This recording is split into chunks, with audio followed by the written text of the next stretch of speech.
Чынында сендей бола албас. Рахат Жуманазарова деген кыз жазган экен. Бирок эки эле куплет болуп калган да. Оны мен жазгам. Эки куплетти ырдап неме кылсаң, үчүнчү, төртүнчүсү керек да, анан недопетый болуп калды.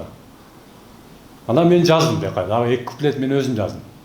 Анан кичине окшоштуруп, эми аны эл тарасын айт. Биринчи, экинчиси ошол Рахат деген кыздыкы. Анан үчүнчү, төртүнчүсүн мен өзүм жазгам, кошумча кылып. Баягындай бир тема болуп калса, ошого ылайыкташтырасың да.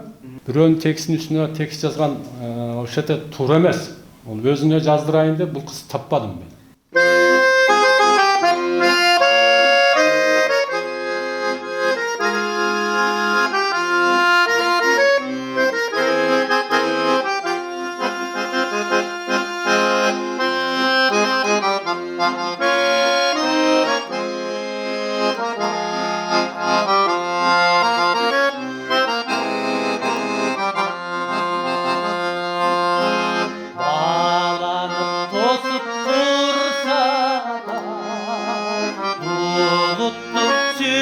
Ay